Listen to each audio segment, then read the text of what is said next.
Bismillahirrahmanirrahim. Assalamu alaikum dear students. Welcome again to my channel. Today we are going to discuss the new topic of class 9 chemistry. ठीक है, so class 9 chemistry का हमने topic choose किया Avogadro number and mole. So let's define the Avogadro number. So हमारे पास first of all we say that everything is made up of an atom. ठीक है, हमारी surrounding में जितने भी मैटर हैं वो हमारे पास एटम से मिलके बने हैं. ठीक है, सो हमारे पास जो केमिस्ट हैं वो सब्सटेंस से डील करते हैं, यानी कोई भी चीज़, ठीक है, जो कि हमारे पास बहुत सारे पार्टिकल से मिलके बनी है. सो फॉर एग्जांपल मैं यहाँ पे ये एक मार्कर से डॉट लगा रही हूँ. ठीक है, अब ये एक कोई भी चीज़ हो गया, एक डॉट हो गया ना. ठीक है, अब ये इंक का एक डॉट है, इसके अंदर जो है हमारे पास कितने ज़्यादा पार्टिकल्स होंगे. सो हमारे लिए ये इस डॉट के अंदर जितने भी पार्टिकल्स हैं उसको काउंट करना बहुत मुश्किल है. ठीक है, तो हमारे पास एक साइंटिस्ट आया जिसका नाम था अवोगाड्रो. तो उसने एक नंबर जो है वो हमें एक कांस्टेंट नंबर जो है वो प्रोवाइड किया, जिसकी मदद से हमारे लिए इस मैटर के अंदर या हम इस सब्सटेंस के अंदर जो पार्टिकल्स हैं उसको फाइंड आउट कर सकते हैं.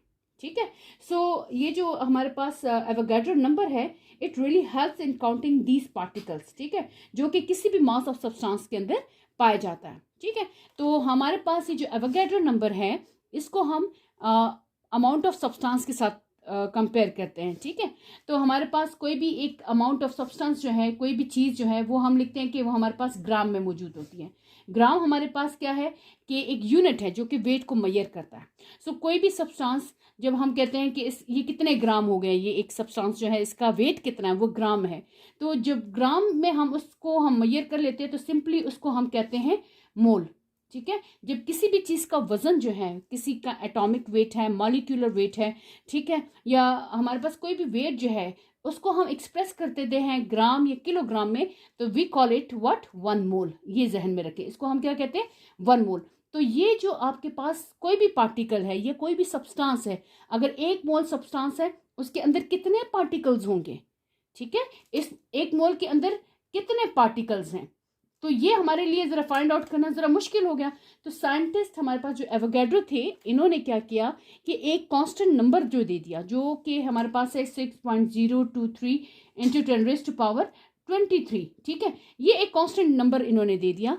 इसकी मदद से हम इजीली फाइंड आउट कर सकते हैं कि कोई भी एक अमाउंट ऑफ सब्सटेंस है या एक कोई मोल है, ठीक है, उसके अंदर कितने पार्टिकल्स हो सकते हैं. ठीक है, तो वैसे तो पार्टिकल्स को काउंट करना बहुत मुश्किल है. सो पार्टिकल्स से मुराद हमारे पास क्या होता है, एटम, आयंस या मॉलिक्यूल. कोई भी मैटर है तो कंपाउंड है, उसके अंदर कितने मॉलिक्यूल्स हैं. कोई एलिमेंट है तो उसके अंदर कितने एटम्स मौजूद हैं. कोई आयनिक कंपाउंड है तो उसके अंदर कितने आयंस मौजूद हो गए. ठीक है, तो इन सब को हम कहते हैं ये पार्टिकल्स हैं. तो पार्टिकल्स में भी बेसिकली हम जब एटम की बात करते हैं, ठीक है, तो एटम की बात करते हैं तो हम इसमें कहते हैं इसमें कितने प्रोटॉन या न्यूट्रॉन हमारे पास मौजूद हैं. ठीक है, तो ये सारा हम डिस्कस करते हैं एवोगाड्रो नंबर के अंदर. So let's define the Avogadro number. So Avogadro number हमारे पास क्या है, number of particles in 1 mole of substance. 1 mole of substance के अंदर कितने पार्टिकल्स मौजूद होते हैं. ठीक है, सो पार्टिकल से मुराद एटम हो सकता है, आयन हो सकता है, मॉलिक्यूल हो सकता है. ठीक है, एटम आपको पता है स्मॉलेस्ट पार्टिकल है. ठीक है, जो कि इलेक्ट्रॉन, प्रोटॉन एंड न्यूट्रॉन से मिलके बना है. ठीक है, उसके बाद आयंस जो है ये चार्ज पार्टिकल हैं, यानी जब एक एटम अपना इलेक्ट्रॉन किसी को देता है तो उसके ऊपर पॉजिटिव चार्ज आता है, और दूसरा एटम जो हमारे पास जो जब एक इलेक्ट्रॉन लेता है तो उसके ऊपर नेगेटिव चार्ज आ जाता है. ठीक है, तो हम उसमें ये सिंपल कह सकते हैं, एक हो गया इलेक्ट्रॉन डिफिशिएंट, यानी एक में इलेक्ट्रॉन की कमी हो गई, और दूसरा जो है इलेक्ट्रॉन जो है रिच हो गया. ठीक है, उसमें एक एक्स्ट्रा इलेक्ट्रॉन आ गया, तो इसकी वजह से इनके ऊपर पॉजिटिव नेगेटिव चार्जेस बनते हैं, तो इसको हम आयंस कहते हैं. ठीक है, सो मॉलिक्यूल्स बेसिकली हमारे पास 2 या 2 से ज़्यादा एलिमेंट्स जो हैं वो मिलके आपके पास मॉलिक्यूल बनाते हैं. ठीक है, सिमिलर या डिफरेंट हो गए. अच्छा, नाउ हमारे पास एवोगाड्रो नंबर जो है it is denoted by Na. ठीक है, इसको हम डिनोट करते हैं किसके साथ, Na के साथ. ठीक है, अब इसके पास इसका यूनिट जो है, अगर यहाँ आपकी बुक्स में तो नहीं है 9 की ग्रेड में, लेकिन इसका जो है यूनिट है मोल, ये -1. ठीक है, या इसको हम सिंपल लिख सकते हैं 1 बाय मोल. ठीक है, ये इसका हमारे पास यूनिट हो गया। सो इसकी वैल्यू हमारे पास ये क्या है जी, ये कांस्टेंट वैल्यू है 6.023 इंटू 10⁻23। ये कांस्टेंट है और ये एमसीक्यूज में भी आता है, पेपर में आता है। This is very much important. So ये हमारे पास एवोगैड्रो नंबर है, ठीक है। एंड इसका मतलब है कि 1 मोलर मास ऑफ सब्सटेंस में कितने पार्टिकल्स आपके पास मौजूद हैं। तो इसको हम इसके साथ रिलेट कर रहे होते हैं कि हमारे पास नंबर ऑफ पार्टिकल्स कितने हैं, ठीक है, इन 1 मोलर सब्सटेंस, ठीक है। यानी 1 मोलर सब्सटेंस, आपके पास कोई भी एक सब्सटेंस है, कोई भी एक सब्सटेंस मौजूद है, उसका मोलर मास कितना है, मतलब ये कि उसके अंदर उसका कितना वेट है, ठीक है। आप कोई भी चीज़ लेते हो, फॉर एग्जांपल ये पेन है, ठीक है। अब ये पेन है, इसके अंदर कितने पार्टिकल्स हैं, यू कैन नॉट नो, ठीक है, but you can now find it by using the Avogadro number, ठीक है। अब मोलर मास क्या है, बेसिकली मोलर मास यानी आप एक एटॉमिक मास है, ठीक है, एटॉमिक वेट है या मॉलिक्यूलर वेट है, इसको बिल्कुल हम मॉलिक्यूलर वेट कह सकते हैं, ठीक है। तो किसी भी एटम का वेट है या किसी मॉलिक्यूल का वेट है तो उसको हम मोलर मास कहते हैं, वो उसका मोलर मास कहलाता है, ठीक है। तो हमारे पास इसमें जो है मोलर मास के अंदर किसी भी मॉलिक्यूल का जो वेट है वो मोलर मास कहलाता है। और हम इसमें जो मॉलिक्यूल है उसके अंदर डिफरेंट एलिमेंट्स मौजूद हैं, उनके एटॉमिक वेट इस्तेमाल होते हैं। तो अभी हम आपको बताएंगे कि इसको फाइंड आउट कैसे करते हैं, ठीक है। सो ये जो आपके पास एवोगैड्रो नंबर है, ठीक है, ये 1 मोलर सब्सटेंस के अंदर कितना है, ठीक है, 1 मोल ऑफ सब्सटेंस के अंदर ये कितने पार्टिकल्स आपके पास मौजूद हैं, ठीक हो गया। तो साइंटिस्ट जो है हमारे पास ये एग्री हो गए कि ये जो एवोगैड्रो नंबर है ये आपके पास 1 मोलर सब्सटेंस में कितने मौजूद हैं, ठीक है। तो वो वैल्यू हमारे पास क्या है, कांस्टेंट है, ये वाली वैल्यू है, ठीक है। अब इसको हम एवोगैड्रो नंबर का रिलेशन अब हम बनाएंगे किसके साथ, मोल ऑफ सब्सटेंस के साथ, ठीक है, कि आपके पास एक मोल ऑफ सब्सटेंस मौजूद है और एवोगैड्रो नंबर उसमें कितने मौजूद हैं, तो वो हम आगे जाके बताते हैं, ठीक है।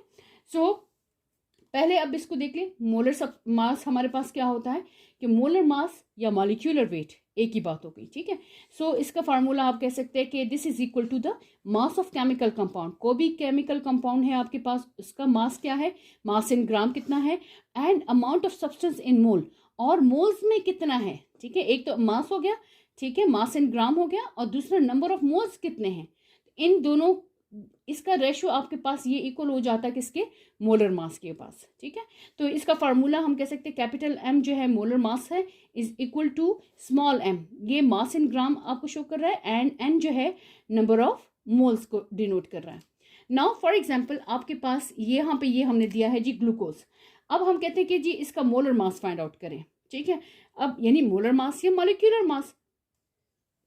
अब आपको पता है कि ग्लूकोज किन एलिमेंट से मिलके बना है, ठीक है। तो हमारे पास है जी कार्बन, हाइड्रोजन एंड ऑक्सीजन। अब इसमें कार्बन के कितने एटम है, 6 एटम है, हाइड्रोजन के कितने हैं 12, एंड ऑक्सीजन के कितने हैं जी अगेन 6। अब इसका मोलर मास हमने किस तरह फाइंड आउट करना है कि 6 इसके नंबर ऑफ एटम हो गए, और हमारे पास कार्बन का एटॉमिक मास क्या है, एटॉमिक वेट क्या है, ठीक है। तो कार्बन का एटॉमिक वेट हमारे पास है जी 12, ठीक है।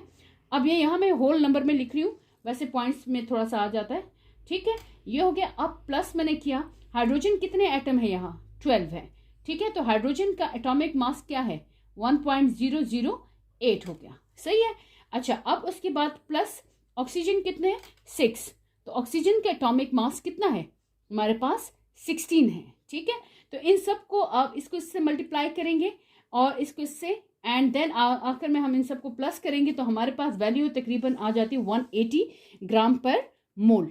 ग्राम पर मोल, इस यूनिट को देखें तो इसका मतलब है हमने इसका मोलर मास या मॉलिक्यूलर मास हमने फाइंड आउट कर दिया, ठीक है, कि इन सब एलिमेंट के जो एटॉमिक मास हैं वो हमारे पास मोल ऑफ सब्सटेंस में कितने हैं, ठीक है। तो ये सारे कैलकुलेट करके हमारे पास मोलर मास आ जाता है। इसी तरह हम HCl की एग्जांपल ले सकते हैं। तो हाइड्रोजन का अगेन एटॉमिक मास कितना है 1.008 ग्राम पर मोल, प्लस क्लोरीन का कितना है 35.5 ग्राम पर मोल, ठीक है। इनको प्लस करें तो आपके पास आ जाता है 36.4 ग्राम पर मोल, ये आपके पास मोलर मास हो गया, ठीक है। सो एवोगैड्रो नंबर का एक बड़ा रिलेशन है किसके साथ, ये मोलर मास के साथ, ठीक है। तो लेट्स स्टडी द एग्जांपल्स। हमारे पास एवोगैड्रो नंबर की एग्जाम्पल्स हमारे पास क्या क्या आती हैं, यहाँ पे देखें।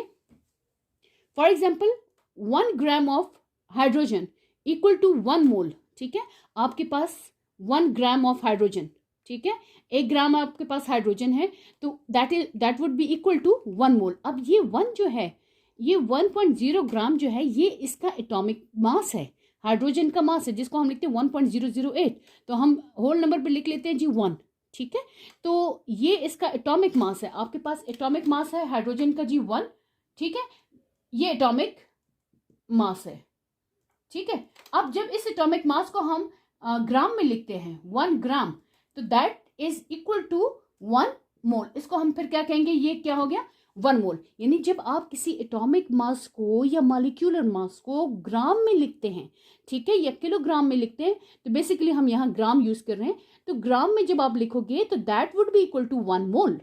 ठीक है, तो ये आपके पास आ गया जी 1 मोल। ठीक है, अब इस 1 मोल के अंदर कितने पार्टिकल्स हैं, तो एवोगैड्रो ने हमें आसान कर दिया कि अगर आपके पास वैल्यू 1 मोल है, तो आपके पास ये पार्टिकल कितने होंगे, 6.023 इंटू 10⁻23। ठीक है, इतने। अब 1 ग्राम ऑफ हाइड्रोजन है, तो हाइड्रोजन एक एटम होंगे इसके अंदर, तो हम कहेंगे इसके अंदर इतने एटम्स मौजूद हैं। अंडरस्टैंड?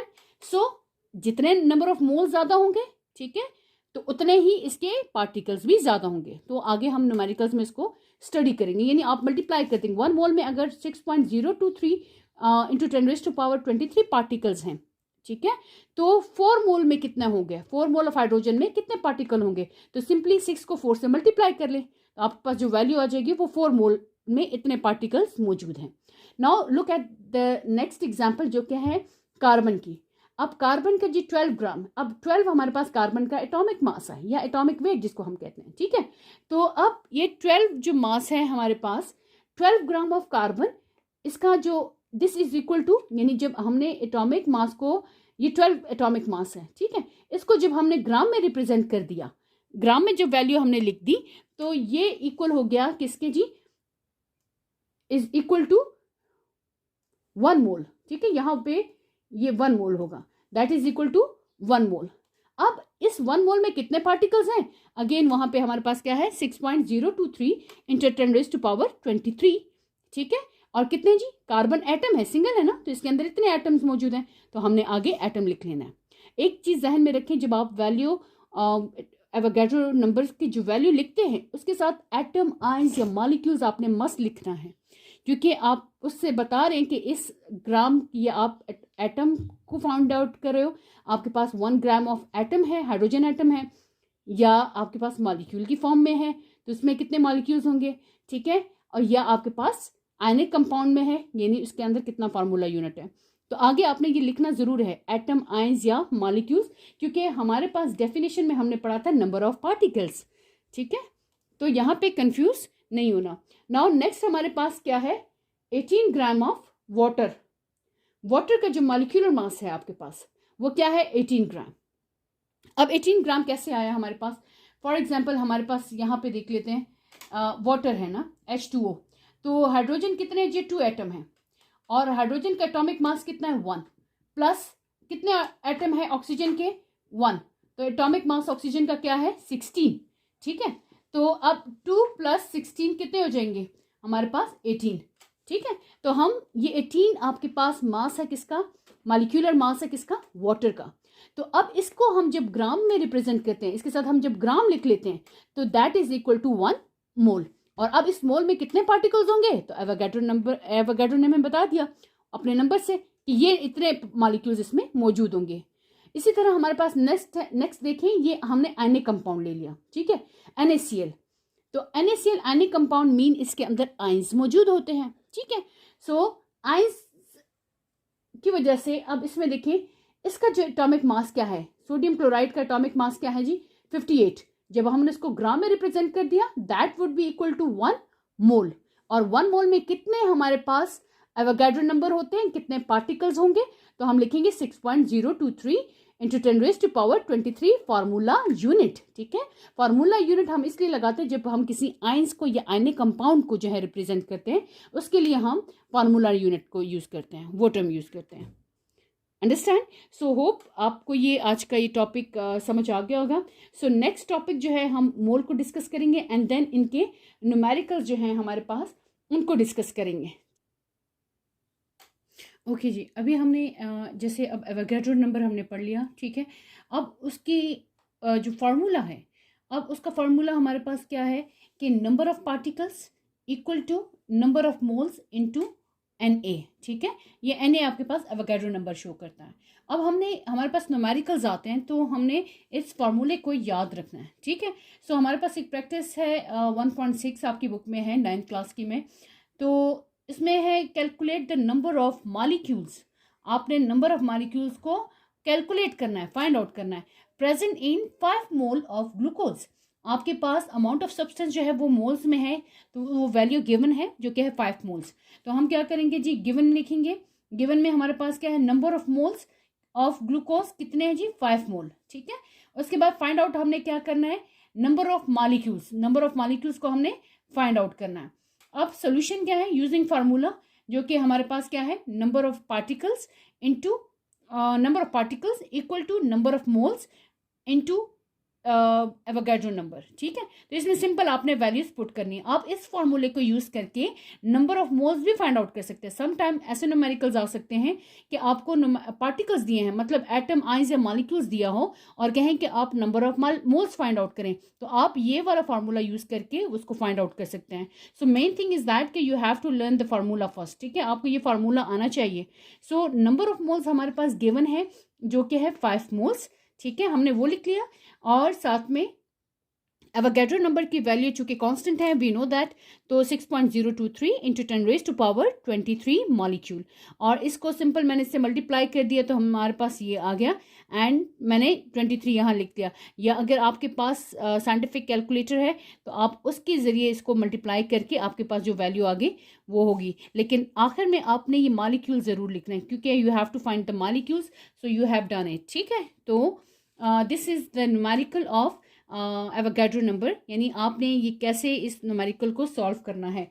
इस तरह आपकी जो है एक्सरसाइज के अंदर भी हमारे पास एक न्यूमेरिकल मौजूद है, ठीक है, जिसमें आपने नंबर ऑफ मॉलिक्यूल्स को फाइंड करना है और उसमें वैल्यू गिवन है हमारे पास 6 मोल, ठीक है, और वो है मीथेन की. तो आपने उसमें भी यही फार्मूला गिवन में आप लोगों ने लिख लेना है कि number of mole of methane जो कि था हमारे पास 6.50, ठीक है. एंड आपने नंबर ऑफ मॉलिक्यूल्स को फाइंड आउट करना है. आपकी एक्सरसाइज का ये न्यूमेरिकल नंबर है, क्वेश्चन नंबर है शॉर्ट में क्वेश्चन नंबर 8. तो उसमें भी यही प्रोसीजर, ये इसी तरीके से करना है, सिर्फ वैल्यूज चेंज हैं, ठीक है. यहाँ पे ग्लूकोज है, वहाँ पे मीथेन है, और बाकी इसी तरह वैल्यूज पुट करके आप इसका आंसर ला सकते हैं, ठीक है. तो अगर आपके पास एटम है, आइंस है, मॉलिक्यूल्स हैं, जो भी फाइंड आउट करना है उसको आखिर में यहाँ ज़रूर लिखना है, ठीक है. So hope you understand the numerical. So again इसको देख लें. फॉर्मूला हमारे पास क्या है, number of particles equal to number of moles into Avogadro's number, understand. And आपने पहले क्या करना है, प्रैक्टिकल न्यूमेरिकल जो आप लोग करते हैं तो पहले उसमें आपने गिवन लिखना है, then find out, then solution and using formula, और आपने वैल्यूज को पुट डाउन करना है, पुट इन करना है किसमें जी, अपने फार्मूला के अंदर, एंड आपके पास आंसर आ जाएगा. So hope you like the video. So kindly subscribe the channel, share with your friends, and thank you so much जितना आप लोगों ने सपोर्ट किया है, and hope आप इसी चैनल से बंदे रहेंगे and मेरी न्यू वीडियोस को आप देखते रहेंगे. Thank you.